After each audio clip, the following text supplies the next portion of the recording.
and welcome at Ars 24. We're here at the Marrakech African Book Festival, the FLAM, a key gathering for writers, thinkers, and novelists from across Africa and its diasporas. I'm here joined by a major voice from the continent, the Nigerian novelist Chigozie Obioma, whose acclaimed works, The Fisherman and an Orchestra of Minorities, have both been shortlisted for the Booker Prize. Hello and welcome on France 24. Thank you. Such a pleasure to be here.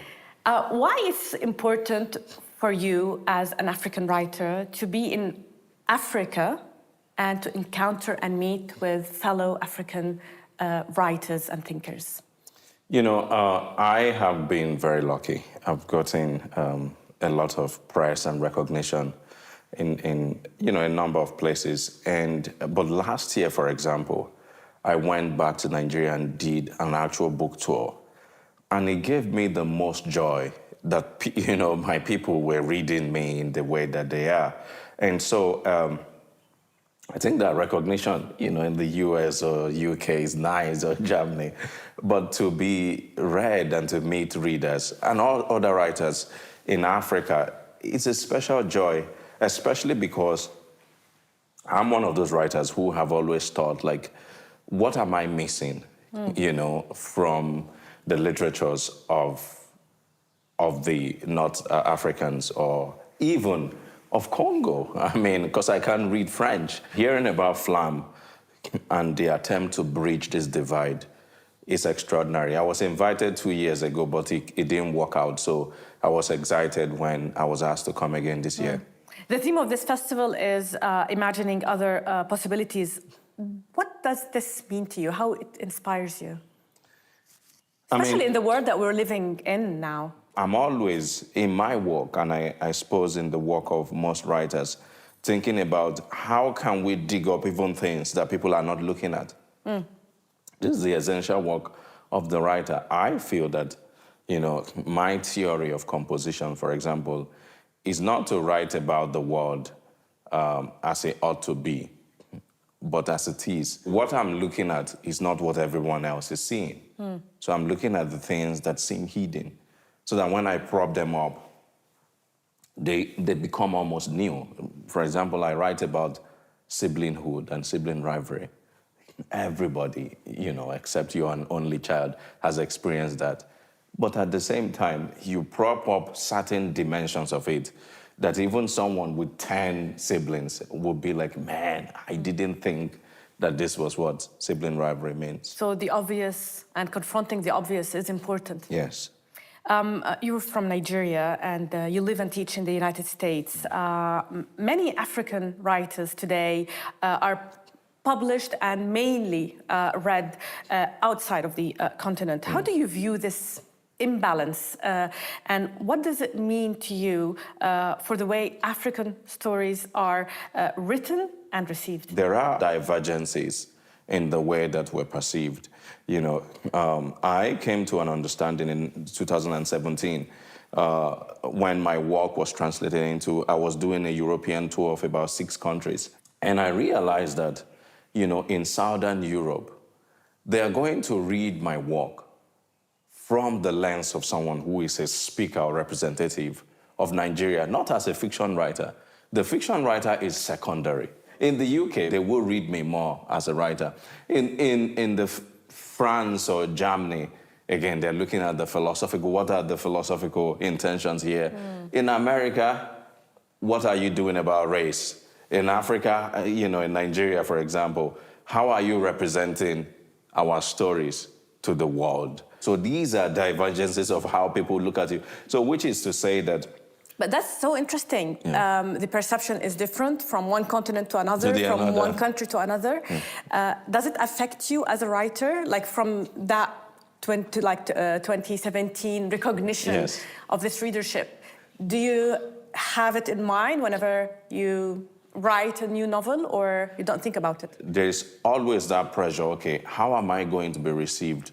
Because I'm coming from, a continent that is just marginalized. It's just, there's nothing I can do about it. Now recognizing that those divergences, what it does for me is to just make whatever I'm writing as genuinely felt as possible, so that what I write, if I write about a boy in Akure, someone in Afghanistan can see themselves in that boy because of just how embodied. So instead of observing, I embody character, really. So it's a craft switch for me. You often explore deeply rooted cultural and spiritual worlds in your work. Do you ever feel a tension between writing for a global audience and staying grounded in local realities, especially that you live abroad now? Yeah. You know, I like to say that if I'm to draw the way I write, if I'm to write about this moment, what I tend to do is I see the obvious things. You know, your nice earrings, the painting, and those obvious things. But if I decide, you know, I'm going to suspend that writing till later tonight or tomorrow, what happens is that my mind fictionalizes things. So hindsight cannot imagine that thing in its completeness. So imagination dilutes the remembering. So what you find is the unobvious things. You know, the small red in the white flower. And these are the details that make fiction very interesting, that create this sense of verisimilitude. You read a description of a room and you feel like it's so vivid. So that's why, so if you extrapolate that into a larger context, then if I'm in Nigeria and living in Nigeria, I would write only the obvious things. But if I'm not there, I can envision it even better. In my view, it's always been like that. So your source of imagination is the memories, or your travels also to Nigeria to raise new memories and write about them?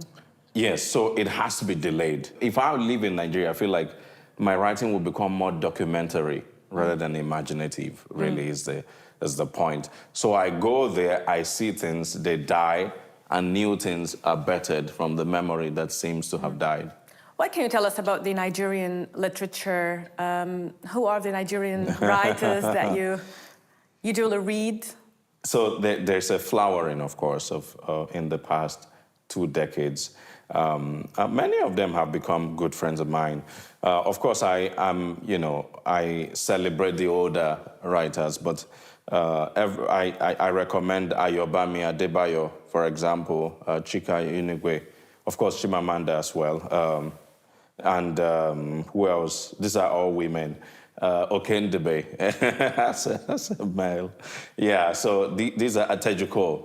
So these are writers that I admire their work a lot. And from the African continent, are there like African writers or novelists that have always not only maybe inspired you, but like shaped your writings or the path that you took? Also, yes.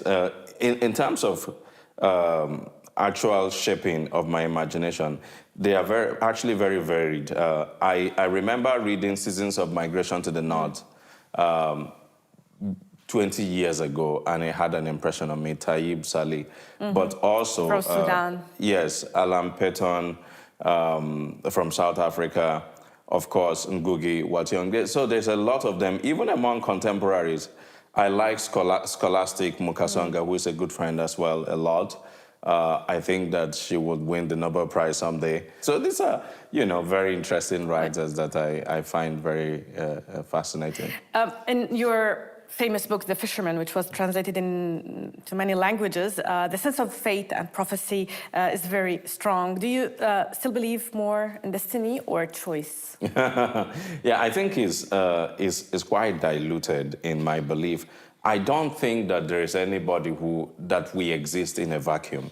I will give you a very quick anecdote. Years ago, somebody told me of something. He said that there was a woman who, one day, she was putting on a brand. She just had this thought in her mind that she might have breast cancer. It just came out of nowhere. Long story short, she goes to the hospital. The doctor says to her, well, nothing like that. Do you have that in your family? She says, no. Then go and forget it. She forgets it for like a month or two. It comes back again. This time she becomes obsessed. She asks everybody, do you know the symptom of this? 6 months later, she has it. Wow. So that's a situation in which it seems to me that she caused that thing into being, So I feel like there are dimensions. So destiny can be a choice, basically. Yes, even when you are not making the choice consciously. So that's the other side of life that sometimes appears myth in my work. Chigozie Obioma, thank you. And thank you also so much for being with us. Stay tuned on France 24.